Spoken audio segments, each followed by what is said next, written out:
Hello,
everyone. How y'all doing? How y'all doing out there? Welcome to another episode of Thank you, bro. With my brother Big Mike. How you doing, bro? Everything good. How y'all? Everything good. How was your weekend? Weekend was perfect. Us came through, we got to mend some fences, got everything back on track, how family should be, That's right. Went real well. Yeah. Family truly does matter. How was your 4th? How was your 4th of July? Oh, the 4th was cool. Did you do anything?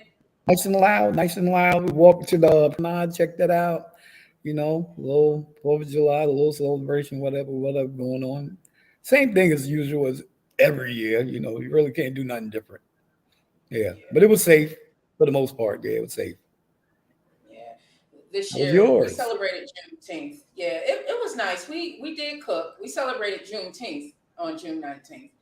And we did barbecue. It was just something small. It was my cousin. Shout out to cousin Clifton. He's like my big brother. When I was younger and would be trying to run the streets, he ran my butt home. So shout out to my big cousin Clifton. He came and cooked for me, my sister, and my cousin Toya. So it was nice. It was nice and quiet. Not too much to do. Not too much to clean up. Everybody it was relaxing. It was the first relaxing 4th that I've had in years. Wow. All right. That's good. Yeah. You don't really get too many of those. Yeah. Not at all. So I'm excited about our guest today. We have our City Action Buffalo in the house tonight. Round of applause to them. I saw them in action today. Oh my God.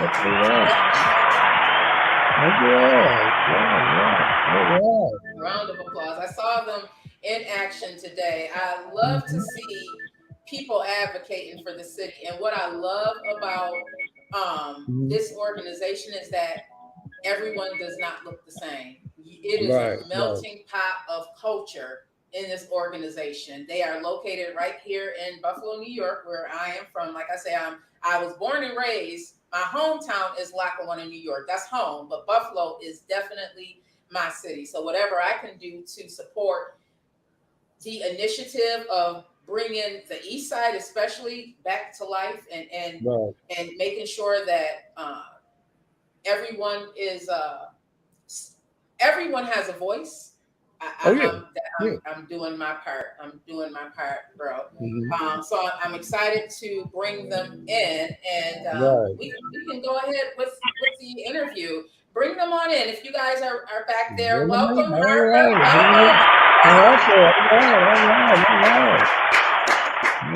Round of applause. Hello, Dawn. Welcome. All right. There you go. Welcome, welcome, welcome. I'm so happy to have you guys grace Welcome the to stage Think of and Think Grow. and Grow with myself and my co-host Big Mike. I saw you guys in action. You guys are definitely our city action Buffalo. I am so excited. I felt alive down there seeing you guys spring into action, and you are truly advocating for this city. And I hope anyone that's listening, make sure you guys like, share, and follow, and find out what they are doing to support, because they're supporting us. You know, they don't have to do this. They're supporting us, and whatever we can do to, push this forward, keep the momentum going. Let's do it. I met India, which was phenomenal. I was in Chicago when I found out about India. I met her down there. It was just nice seeing everybody with like-minded people together, Right. fighting for the same cause and The using same your cause, voice. exactly, right. Yeah, bro, you saw the video. So let's let them introduce themselves. We'll start with you, Harper. Go ahead and introduce yourself. And did Cassandra have a chance to call in? Was she able to call in, bro? I'm on the line. Okay, Cassandra, I do not want to forget about you. You guys are so important in this fight. So we'll start with Harper. Yep, go to Dawn, and then Cassandra. We'll let you introduce yourself. So go ahead, Harper. Tell our listeners who you are and what it is you are standing for.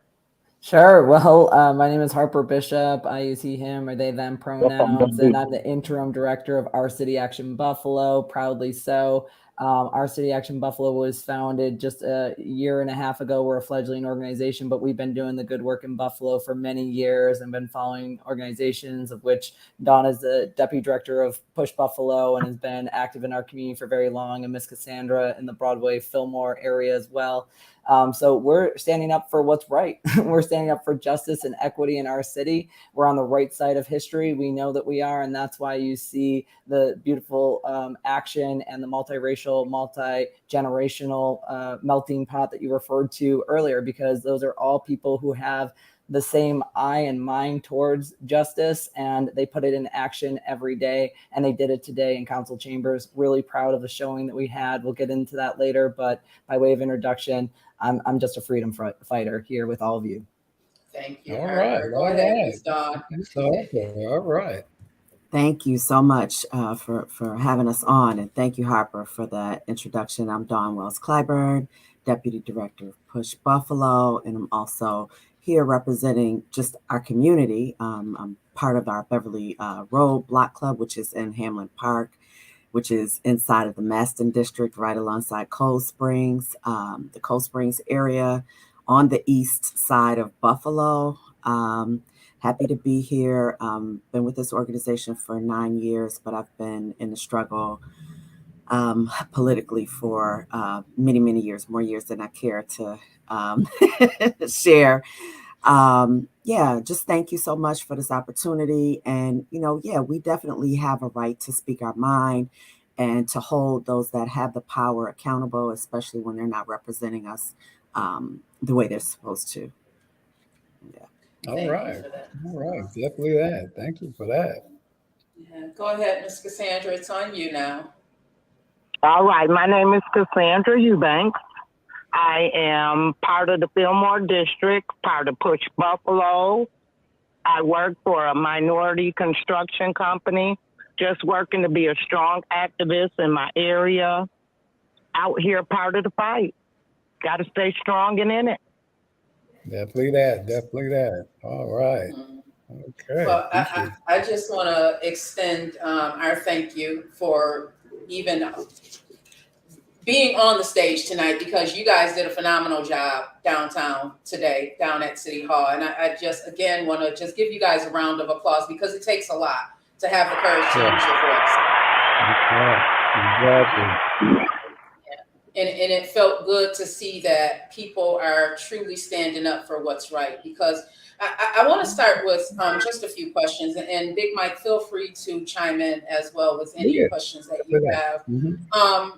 What do you, I want to tap on what you said, Dawn, about the struggle, that you've been in this struggle for a while. What do you find is the biggest struggle in this fight? Oh, wow. Yeah, I think the I'm glad biggest. she asked you.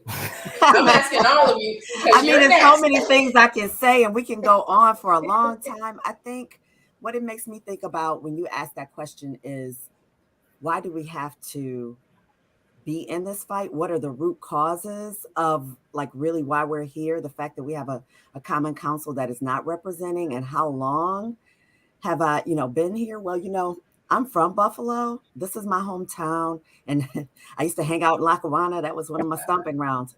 Okay.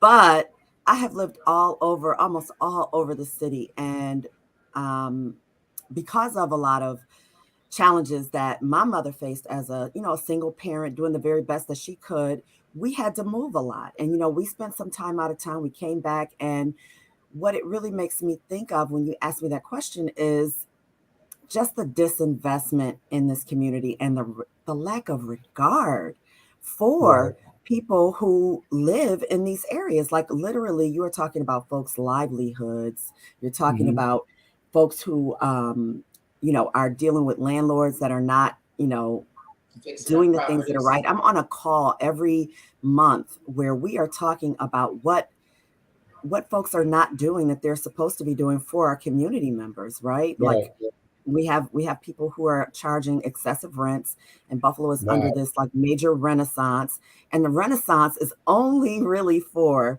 people with means, right? Only for like the elite, people in power, the people that are in our common council. Yes, I'm going to say it like that. And I'm glad you did. yes, and that is the root cause. The root cause is representation, and they are supposed to be our voice. And in this moment, that is the issue. But the issue has always been representation, a seat at the table, understanding what the issues are in order to fight. A lot of times folks say, well, people don't come out, and they don't, they don't vote, or they don't do this. Well, a lot of times there are a lot of barriers that have been purposely put in the way of the people who would come out, who do come out, who do show up. And you saw that today. People showed up because they understood, because our City Action Buffalo did the job that we pay our tax dollars for our common council and representatives to do. They did that. And so that shows me a lot. That shows me that, it's not for a lack of awareness. It's not for a lack of will. It's just plain and simply barriers being put in folks' way, and not having an opportunity to speak on them. Harper, go ahead and tap in on that. What do you find is the greatest struggle? Because again, I'll just say it takes a lot for a person to actually use their voice. Most people they don't want to use their voice because they don't think anything can be done. Why should I say anything? Nothing's going to change. So what do you find is the biggest struggle? And then Ms. Cassandra, if you'd like to tap in on that, go ahead after Harper. Yeah, well, I think Dawn did a really great job of summing up a lot of the barriers and challenges that are faced in a city like ours. We often do political education with people around what an extractive economy looks like. And Rust Belt cities and post-industrial cities like Buffalo are a prime example. The extraction of labor and the exploitation of resources are absolutely happening. And we need to get to a regenerative economy, which is based on the well-being of the people. And we have a major disconnect when I've been spending time in City Hall and the people there tell me about the politics, about what their self-interest is, what their political position is, and it has no rootedness, no groundedness, no reality whatsoever based in the neighborhoods and what people are telling me on the streets. We have been having hundreds of people contact us, thousands more in the last several weeks since we took up this fight, to a point where we are a very small organization trying to build our capacity and trying to make it all work, because once we educated the people came, and we saw that today. And what I keep saying is that Buffalo is stuck in an unvirtuous cycle where our council people basically blame the people in the neighborhoods for not participating. And then they don't, because they become disillusioned. They don't see their city working for them. They don't see the people representing them. There is a false claim on council chambers right now that says there's an inscription, the people's councilors reflect the people's will. Absolutely not true in this moment. Hasn't been true for a very long time. And what Buffalo needs is a virtuous cycle, which that's what we're trying to kickstart through our City Action Buffalo, which is that actually your voices do matter. The grassroots is where things are happening, where people's ideas, we're fond of saying those closest to the problem have the best and boldest solutions. We believe that wholeheartedly. And people have the answers by virtue of the fact that they're experts on their own lives and what they're experiencing on a daily basis. And so actually the virtuous cycle starts with our council people and our elected leaders, asking them what it is that they need and being there and supporting it. So we have a virtuous cycle that would lead to more democracy, more practices, and we would see a flourishing place. But when we put our own political self-interest and profits ahead of people, that's where we have a problem. And the fact that I even have to go to these meetings and explain to our elected leaders again what things like systemic racism is. No joke. I did that yesterday. I actually had to break down what systemic racism is. And that is a poor starting point when we don't have people who are understanding the system of oppression and how people are being oppressed in their city and the people that they represent. So we have so many challenges. I think that Dawn outlined a lot. Obviously having to do with housing and just like basic needs being met, and then mine with like just sort of understanding the holistically where we're caught in an virtuous cycle and how we need to turn that around. Ms. Cassandra, what about you? And unfortunately, to piggyback off of what both of them said, our city elected officials have become too comfortable with not having to deal with the people who they supposedly take care of.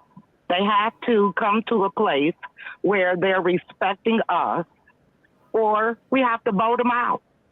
Right. Exactly. That's right. That's right. Exactly. Do you find that it is difficult trying to educate people about the issues? I mean, you spoke on it, Harper, that we are aware of the situation that we're in, whether it's poverty, what we're dealing with the challenges that we deal with on an everyday basis. Do you find that it is challenging to educate people on different solutions, like going out to vote, getting out there to vote during times like this, because it is truly the local politicians that are making the decisions on where we live at right now? Yeah, education is always going to be a struggle. And as we talked in our prep meeting just a couple of days ago, maybe that was even yesterday, the calendar is flying by. The idea for me of educating folks, I think that people are sometimes willfully ignorant and staying willfully ignorant on purpose, or saying that they're feigning ignorance when they actually know exactly what's happening and trying to make us believe that they don't know better in order to not actually move forward with our political agenda, and why their hands are tied. We saw that in council chambers today, where corporation counsel used legalese to essentially say, we can't do what you said, even though it's absolutely incorrect what their political assessment was. And they took a very generous way of interpreting that law. I also think, as we talked in prep, is that when corporations, when people with big agendas and big dollar signs next to their names ask for anything and everything, like the Pagulas, when they ask for over $1 billion of our taxes to go to build a Bills stadium, Orchard Park. Go Bills, but Orchard Park, in Orchard Park. And they put a price tag of over $1 billion when we're the third poorest and sixth most segregated. We say, how much? We'll write that check. We got you. No problem. Well, but when the people say we need fair and affordable housing, we need healthcare, we need infrastructure, we need, the most basic of things, suddenly the pen is down and the checkbook streets without potholes goes away. A grocery store. Suddenly there's not a dollar. There's not a dollar that we can find, right? So it's not that you're not educated that we need these things. It's that you don't want to do it, right? And so we're not asking for, major things, but we are coming with an agenda that says you have to take care of us holistically, and we're not just going to, be satisfied and okay with asking for like the less than we need. And I think we have to get that in our head, is that we need to demand that the things that we need are what we should have, right? And not feel fearful that we can't ask for them. Because Yes. Terry Pagula, the Jacobs, Carl Palladino, they're asking for those things and they're getting those things. So it's the fear. So so that's what I would say. Yeah. I think sometimes we don't ask for it, so we don't get it. Yes, asking you have to ask. You have to put it out there to know that, to let others know that this is something that you want. It's been my experience that most people that I encounter are afraid to voice what it is that they need, what it is that they're afraid of, what it is that they're lacking. Many people are afraid to use their voice for fear of judgment, for fear of rejection, for fear that it's always been like this, so nothing's ever going to change. But that's not true. It's not changing because we are not demanding the change. Well, that's it right there. I was going to say, we are talking about asking, and there's a difference between asking and demanding. There's a difference between understanding what your rights are as like a citizen, as a human being, and, you know, as a taxpayer, even if you're not a taxpayer, you have the right to have representation if you are in a domicile. And I have the right to say to the person that I put in office, this is how you need to do it. And I'm not saying I, because when I say I'm not saying me personally. I'm representing more than, you know, God willing, more than just myself. But we have to use the right language too. It's like I got into this phase where I was saying, oh, please, and let me ask you. And then it's like, wait a minute. The light starts coming on and you're like, wait a minute, hold on. I have the right, and I must demand that you do your job. And if you don't do your job, you're out. That's it. Right. Yeah. There's no need for you to be there. Right. Right. I'm kind of like, I'm kind of like, and if we don't ask in a way where we expect something from them, they give us nothing. We saw that today. Yeah, we're gonna. Well, I'm like Miss Cassandra. Vote them out. I'm like Miss Cassandra. Vote them out. They need to be replaced. Yeah, Don, go ahead and run that first video. And then we'll talk about this, because this is so the first portion of the video is when they were reading the legal jargon to try and throw everyone off. I love how you guys erupted. Go ahead and play it, Don, if you have it ready.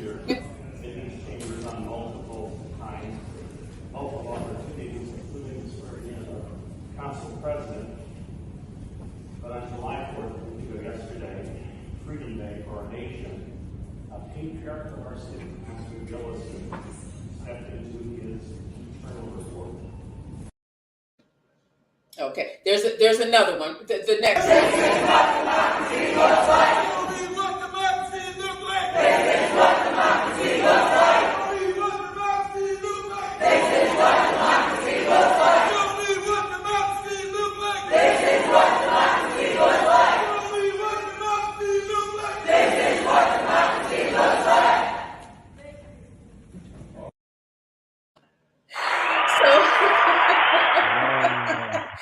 Go ahead, Taco, and whoever wants to go first, explain to our listeners, the people that are viewing, what happened there. Because there's another portion where they were reading the legal jargon, then all of a sudden, it's like, no, we are not taking this. We're sick and tired of hearing all of that. You're trying to throw me off with this legal jargon, but not this time. Not this time. So someone tap in and tell us what happened there. And I love this. I'll try. But Harper kind of explained it in the beginning. That's a technique that's used by people in power to not listen to people who don't have the power or the voice. And so, you know, they kept telling us to calm down and be quiet in council chambers and be good people. You know, just be quiet, little girl. Let me tap you on your head. Be quiet. And so when the guy started coming over to folks, the security, you know, one of the first things that I said to him when he said, hey, we really need you guys to calm down. I was like, you know what? Or we're going to have to remove you. I was like, well, you know what? You're going to have to remove me in handcuffs, because this isn't even your council. I pay your salary. This is ours. Wait, back that up. Back that up, Dawn. Say that again. So, because I think people need to understand. Say that. Who pays their salary? The people of the city of Buffalo. Buffalo. And so, yeah, I'll leave when you take me out of here, but we're not going to stop saying what we have to say because they actually didn't really give us an opportunity to voice our concerns in that arena, which is what we thought we were going It to was have. what I call beautiful dismission. There you go. We were It wasn't even dismissed beautiful. beautifully. Quickly. Wow. Yeah. Quickly. So we Harper, decided, Cassandra, would that you we were guys going like to chant down Babylon and let them know that they weren't going to silence us. This is what, it's actually an act of violence to move in that manner. And I think we don't say it enough, that is violent to push down policies on Or folks snatch and then someone. they don't get to respond. That is Right. violent. That is violent. So let's call it what it is. Wow. And the legal jargon that they were spitting at us was like being cursed out by my grandmother. Yeah. That's how it felt. You can't say anything. Right. You sit there and you take it and then get up and go. Yeah, with your tail And tucked as behind adults, your, that's tucked between Wow, your legs. yeah. but as Harper, would you adults, like to- we won't stand for that anymore. Mhm.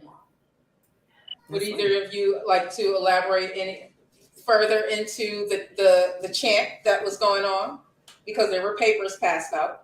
Listing what we should say. Well, that was the great organizing of the Our City Action Buffalo organizers.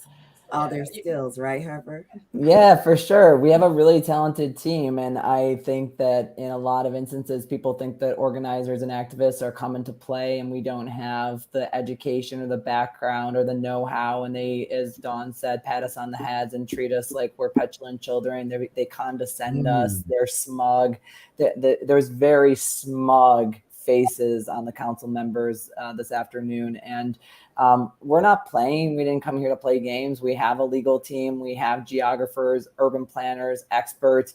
When we say who educates us, we educate us. When we say who keeps us informed, we keep us informed. When we say who keeps us safe, we keep us safe. So we have the people that we need to get it done. And so, again, we didn't come here to play games. It is an escalation tool that we use on purpose to show them that people are angry. Again, there is a disconnect in City Hall. They think that they are demagogues and despots and that they are going to be there for life. When I unfortunately do a training for youth, I ask them how many years do you think common council members' terms are? They said 10 years to me in my last training. And that is telling, right? It's 4 years is the correct answer, but it is 10 years because people have been there so long that they think that they are owed those seats, that those are their seats and they are permanent. And that is what redistricting is teaching us.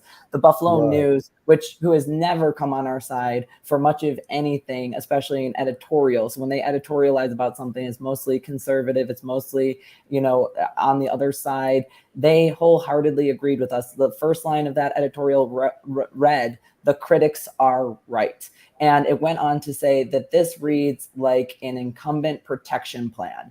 And that is what they do in redistricting. And we are the first city in the country that we are aware of, that any of our colleagues are aware of and comrades, that have taken on a grassroots fight against gerrymandering, against racist gerrymandering and redistricting in the country. The Nation, which is a progressive publication that's pretty famous, they wrote today about this fight, and they said, if you want an example of a city that's doing it right now, and you want to learn how to fight gerrymandering, check out Buffalo, New York. We continue to be a leader in so many things, and it is our elected officials that are actually holding us back because, there's a lot of people who, like, when we lead, we elect India Walton. When we lead, we unionize Starbucks. When we lead, we stop ShotSpotter and police having more money.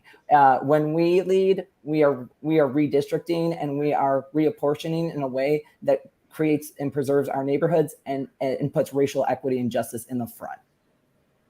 So we're going to take a quick break and then come back and talk more about the redistricting because that's why we're here. East Buffalo or the East Side, you guys, What are your thoughts on it?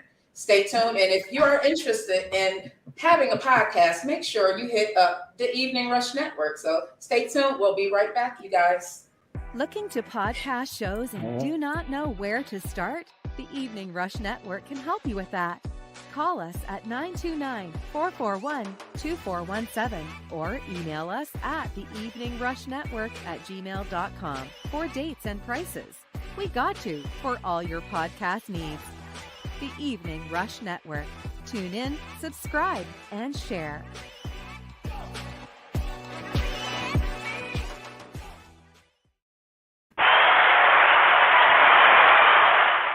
Welcome back to another episode of Think and Grow with Vette Green. And I have my co-host here, Big Mike of the Brooklyn Brown Table. Make sure you check out his show at 9 p.m. Eastern Standard Time every Tuesday, right after Think and Grow with Vette Green. So we're here for a reason. We're here because there's been a proposal to change. And I don't know if you guys have noticed, watching the news, they've already started calling the East Side East Buffalo. They've already been, I was watching the news. I watch the news almost every day. And I noticed that now they're referring to the East Side as East Buffalo. So explain to our listeners, and any one of you can jump in, explain to our listeners why we met today down at City Hall, and what is it that's actually going on as far as the East Side and East Buffalo. Like, what's the big deal? I know some people are like, well, I don't understand. What's the big deal? What's the difference in either the East Side or East Buffalo? So explain to our listeners what happened. And either of you can jump in. I think you need Mr. Harper. I was gonna say, the East Side is not my community. I'm not touching that with a 10-foot pole. And so I'm passing on to people who live on the East Side. I can tell you a historical The East Side is my community. It's mine too. Yeah. Go, please. Go, Miss Cassandra. Tap in for me. Okay, so the East Side is my community. I am not sure why they are now calling it East Buffalo. But what I do know, as for the redistricting, I am in what is considered the Fillmore district. And the Fillmore district stretches to places it has no business going. Okay, I live at what is considered Best and Fillmore, and it is part of the Broadway Fillmore area. But the Fillmore district itself is going all the way over to Niagara, which is primarily more of a Puerto Rican area. Mm-hmm. It's definitely, historically it's been that. Historically it's been that. So my question for the council would have been, how does a girl or a woman such as myself be considered in the same voting area as someone who lives on Niagara? How are we being looked over or cared for by the people we voted into politics to care for us? He's carrying too large an area. It's not possible. It's Councilmember Mitch Nowakowski, and he represents the most gerrymandered district in all of Buffalo. If you look on the map, it is literally a U. Some people have called it a screeching eagle. It reaches from Broadway Fillmore on the east side, a lot of Bangladeshi community moving in, Black, and then it used to be formerly Polish, and then stretches all the way to Allentown, mostly white progressive neighborhood, LGBTQ. And as the point has been made, the needs of these two distinct neighborhoods are so different. And so you might be having a festival on one end and basic infrastructure is lacking on the other, right? And so how do these two connect? There is no way, when you look at the legal context for this of compactness, that it fits the legal requirement. It is purely gerrymandered for specific council members who live there. Wow. the economic challenges as well. Does that also include the medical part? It does not. The Fruit Belt neighborhood, and Dawn is from closer to there, so maybe she would speak to her community. Clearly, is hurting right now, and might want to speak to a little bit of what's happening there.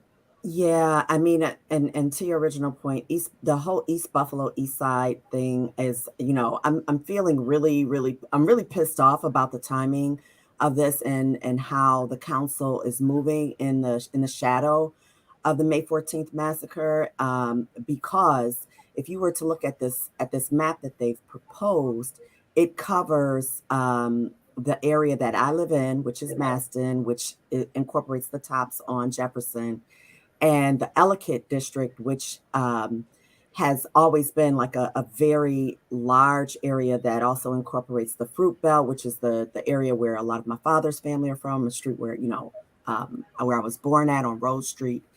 And a district that I once was in before this change. Right. And that's a whole nother point, right? The fact that these lines get redrawn without regard for the people that live there. And then the effect, people might not understand the effect of it until after the lines have been drawn.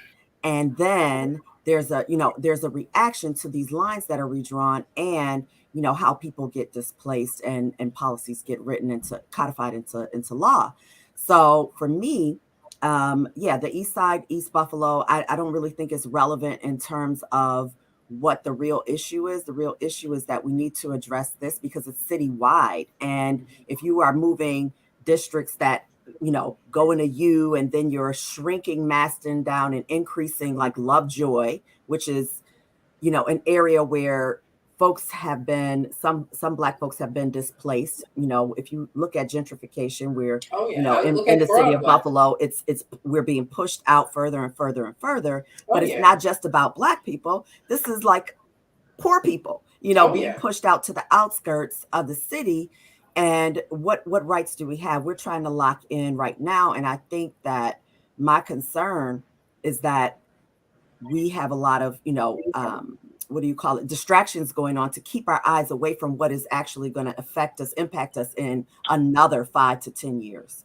So that's I agree, Dawn. I agree. Explain redistricting, because I'm not sure that everyone understands. And so you guys know that I live in Chicago now. I'm here in Buffalo most of the time, but I'm actually living in Chicago. And what I noticed, first thing I noticed when I came back home is Broadway. So if you drive down Broadway, now for some people, it may look like, oh, there's brand new buildings going up. Oh, there's a gas station going up. Oh, there's a brand new restaurant. To me, because I'm in Chicago now and I see the differences. No, this is gentrification. I don't think a lot of people understand that, they're building all of these infrastructures and they're placing all of these businesses there. But what about the homes? That's going to make. And what about the people who live in that community? Exactly, who's benefiting? It's nothing but questions that I think folks should be asking. Who's benefiting from that? Oh yeah, I don't see faces that look like me. Who's benefiting from the new buildings, and who's getting displaced? So any one of you can tap into, explain what redistricting is and why the people of Buffalo should be concerned. That's on you, Harper. Yeah, I got you.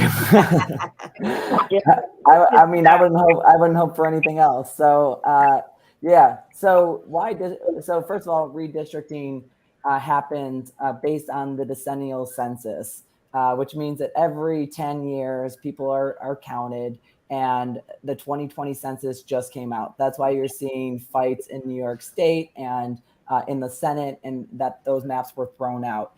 Because they were gerrymandered, similar to what is happening here.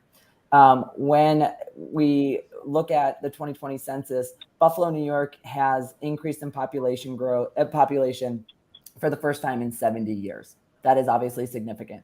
In order to do that and to look at what redistricting does, is that you have to have a comparative analysis of what transpired in the last census and what is happening now.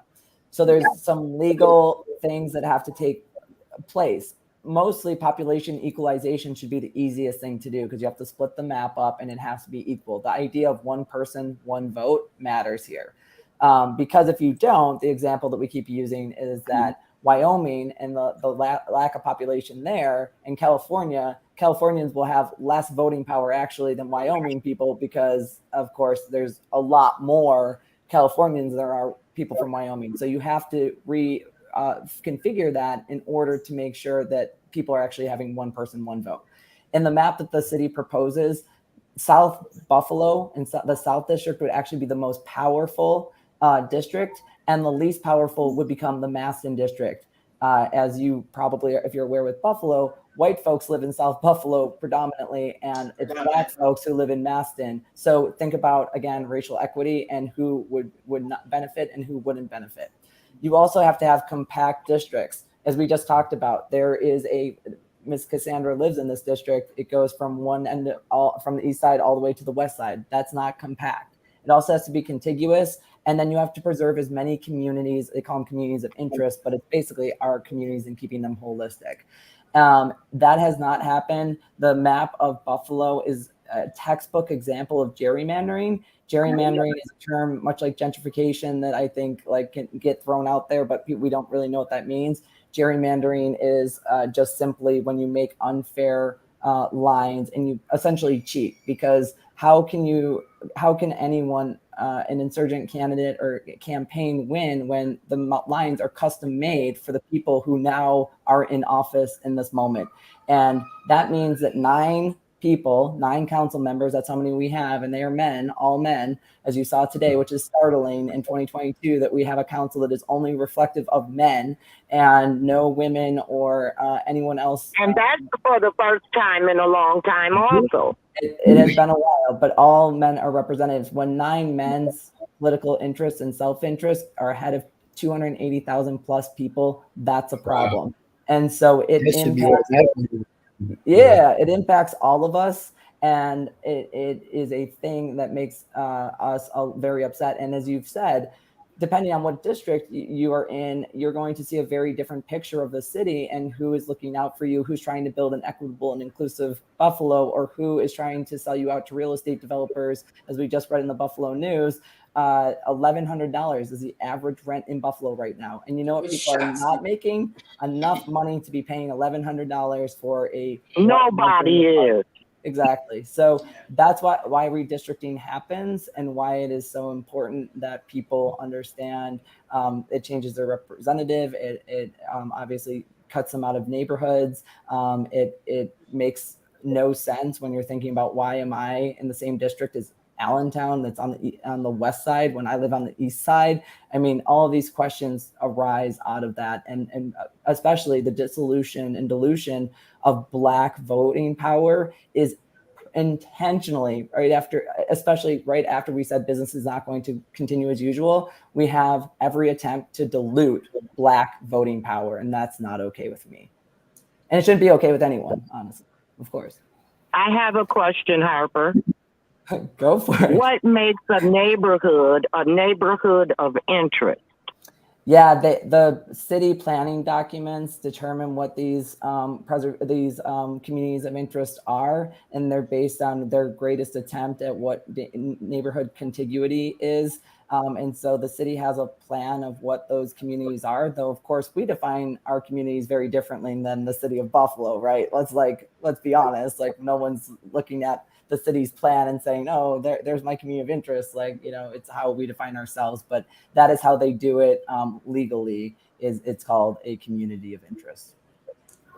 Well, I got one question for all 3 of you. Are any 3 of you plan on running for city council? Because you guys got it down. They spoke about that down there today. No, but I will go hard, and I will support anyone that really and truly represents us.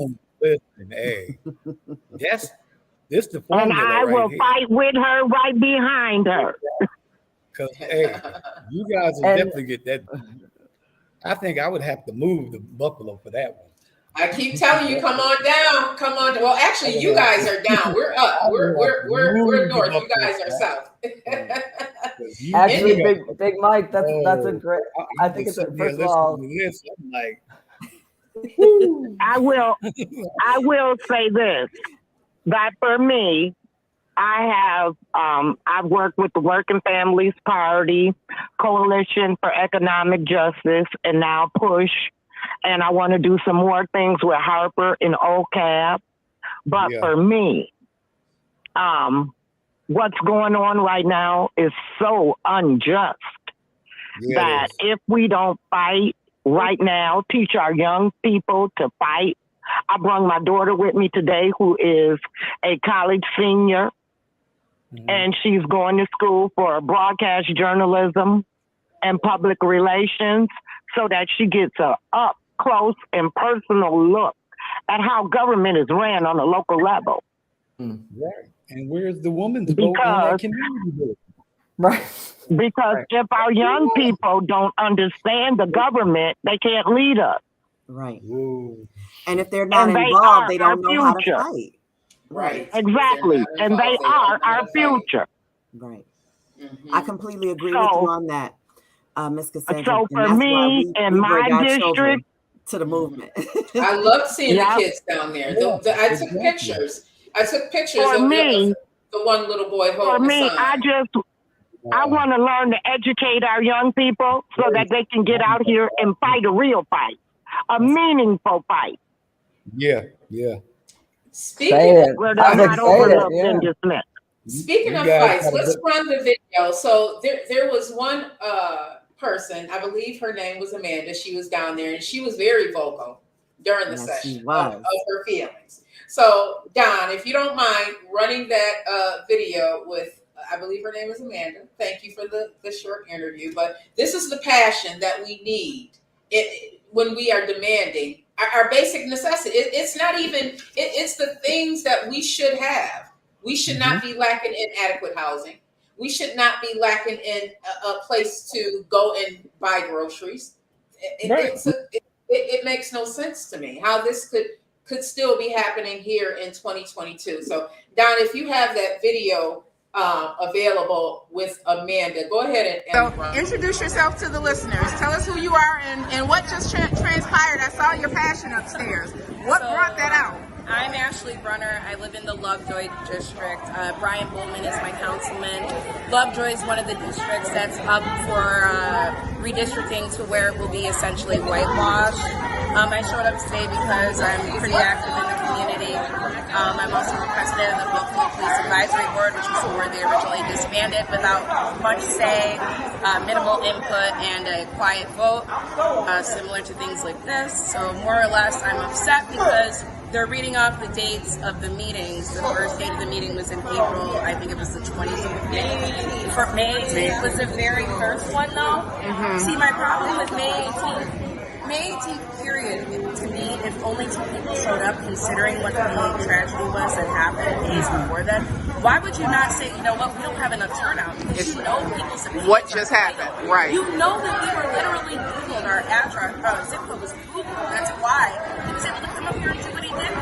Why would you not want more input specifically from those residents? And why would you ever get those residents in Maston District, when it ever came out, to come down here? It doesn't make any sense. People were telling them they had curfews. People were at the end of the street blocking it up. I was delivering food with Indian stamp. Like, that doesn't even make any sense because I am from Kaisertown. Nothing was happening in Kaisertown. So on May 18th, Brian Bowman, who didn't answer my call about getting Ms. McDuffie access to Roberta Jory's body so she could say goodbye, was sitting in chambers and wouldn't return my call. So no, I'm not happy. I live in a district where you can go on my block. There's Muslims, there's Spanish people, there are Christians, there's me, there's Chinese, there's everybody. Like, why is it only white people? Like, I feel incredibly insulted. Especially when half the business owners on Clinton, they're people that look like me. So it's odd to me that you would try to whitewash at least my part of the district. And especially from a man who's picking up trash with my nephew. Here's the funny part. When did we have this meeting? 2 weeks ago, a week ago, in here. My nephew, I got a phone call about my nephew getting a basketball scholarship the day after we were in chambers. Well, congratulations for that. I didn't return Congratulations call for back that. with how Oh, I saw infuriating you it last is. night on the how Zoom upsetting call. is that you don't even want to give time to speak to us, return calls, have proper community meetings, but you can give time to have Larry call me, who's ironically black, working in your whitewashed future district, to tell me that we can get a basketball scholarship, not a reading one, not a math one, but a basketball. I'm tired of my council. I'm just sick of it. Well, thank you so much Nice for your meeting you. time. Nice meeting you. I hope you watch tonight. I will. Thank you. So just stay fired up, stay blasting. They are so full of passion. I love it. And I apologize. It was Ashley. The passion just drives me because I feel like when you are willing to fight for something, that's when you see change. You have to be willing to take action. That's the only way you can see change. We need more of that. We need more of that. So your thoughts on that? What did you think, Big Mike, when you saw that? Hey, like I'm saying, I'm thinking you three guys should be on that council ASAP. I mean, you guys got to run for those seats. You guys got to run for those seats because you saying there's no woman on that council? There's no woman on that council anymore. Wow. But I've gotten a little bit too old for that, Mike.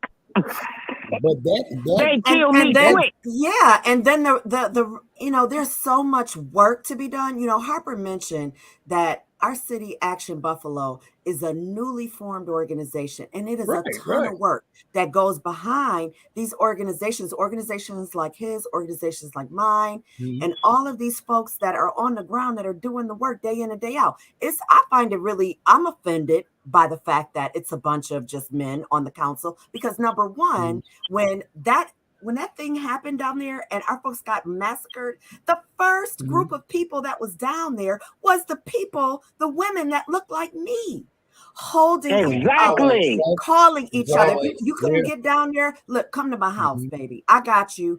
Look, we're gonna eat.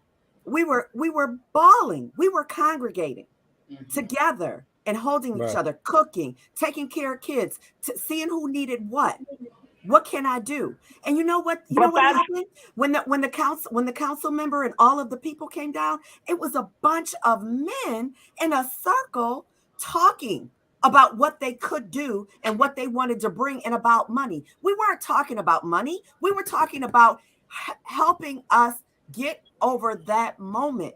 The trauma. These moments that continue to be exacerbated. And what I'm really pissed off about is the fact that, and Ashley touched on it, the fact that 4 days, not even 4 days after the massacre, they decided to keep going with this in the wake of, and then the tragedies didn't look at everything that's unfolded, even just on a microcosm in Buffalo from May 14th until now.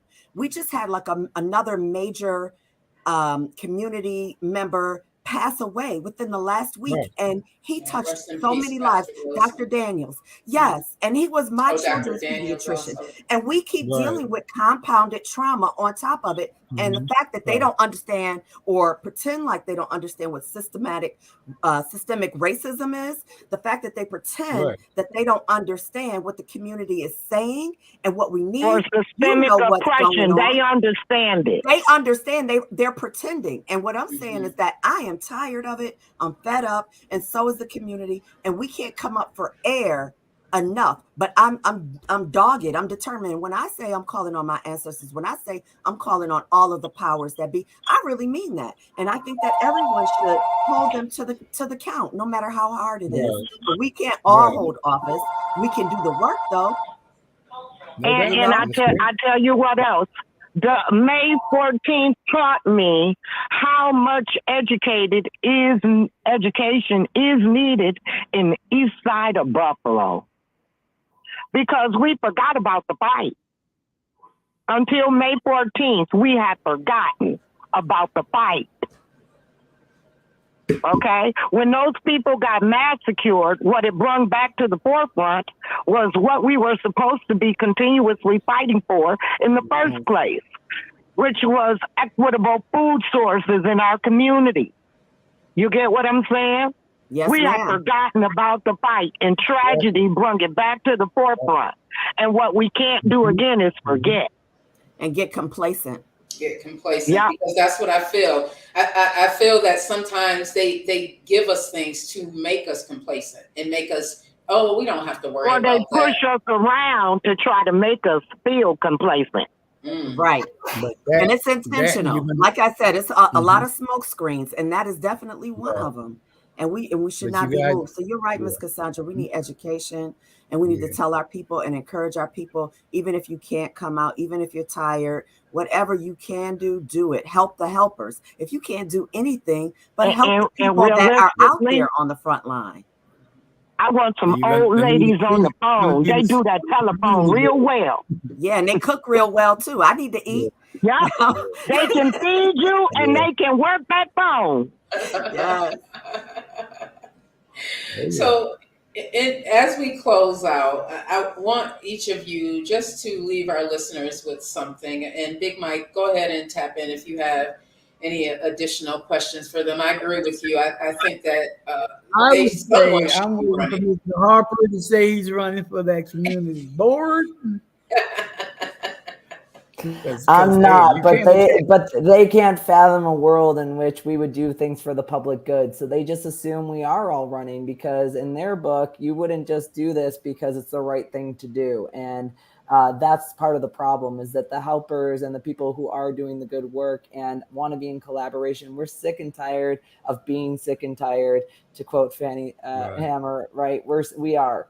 And we, though, know that there are people who are qualified to run, and we are no longer interested in accountability campaigns of which we have to run all the time. Right. They hinder our Right. creativity, our imagination, and truly what we deserve. We're moving on to co-governance with people in our community who have been doing the work, like Dawn just spoke about, Miss Cassandra, people Right. who have put in the hours and put in the work and proven themselves to be the people's champion. We're now pivoting to those folks. We're identifying those folks, and we're going to run those folks, because it's time for Buffalo to truly have the leadership it so deserves. I agree. Exactly. Definitely I keep us agree. informed and let us know, because we'll wear them down putting it up here. That's Yes, we right. have. We'll That's definitely put right. the word out every show we have to do. We'll put it out. Definitely Mm-hmm. put it out. But you guys What keep up about a you, good fight. Dawn? Yes. What about you, Dawn? What would you like to leave our listeners with? What would you like them to take away from this conversation? I would say, if you have eyes to see and ears to hear and hands to work, many hands make light work. And so I think Oh yeah. that we send a strong signal when we show up in numbers, and we Mhm. also can do the hard, deep work when we educate ourselves. So I think that's part of it, and demanding that we have a seat Right. at the table and showing up. And getting our young people involved. I think Ms. Cassandra Oh yeah. touched on it. Definitely So that. everything that's Definitely that. been said throughout the call, and really making sure that we're grounded and rooted, that we eat, that we hydrate, and that we check in with our spirit, so that we can be grounded and we can speak with authority and power, and call it into action. I think that's just necessary, and that's where we are. And like I said, if you cannot actually be a part of and do the work, find a way to Mhm. plug in and use whatever Oh yeah. superpower you have, Definitely whether that. you're Black, whether you're white. Use your resources to Mhm. ease the burden of the people who are Exactly. doing that Mm, work on the front line. Right. I like that. I like that. What about you, Miss Cassandra? What would you like to leave our listeners with? What should they take out of everything that has transpired over the last month or so? What should they take from that, and what you guys are doing right now? I would just like to share a couple of re's with people. You've got to relearn, reimagine, recommit yourself. You got to resurge energy. We got to Right. everything that we know and not stop Mhm. until it changes. Yes, That's true. That's true. that's it. That's That's it right true. there. That's it right there. That's the truth right there. That everything. Read everything. And how can our listeners find you, or if they want additional information and resources? And we hope you do. So They can, also, they can follow us on Facebook, Twitter, and Instagram is primarily how we communicate with people, through Our City Action Buffalo. And then right now, because we've been talking about redistricting, this is a campaign that we've been leading on.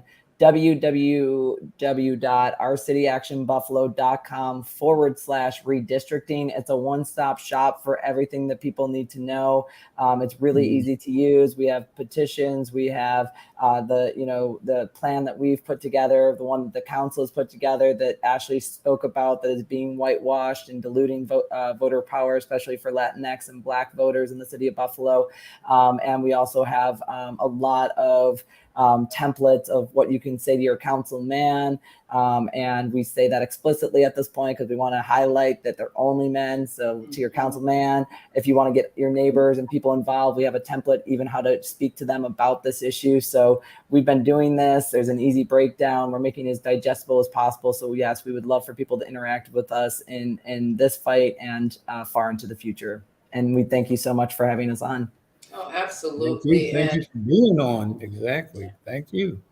Yeah, like Big Mike said, feel free, stop by if there's anything that you guys have on the agenda that you want to get out there, even if it's a phone call, feel free. The 7:15 part of the hour is when we usually have people call in if they have things on the agenda, especially community news.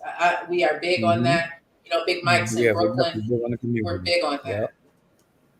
Cool. Well, you will be hearing from me, Vette. Don't worry. I'll be back. I love it, Miss Cassandra. I love it. Please call in. Listen, I am here to be disruptive. I am not here to make friends. I'm here to be disruptive.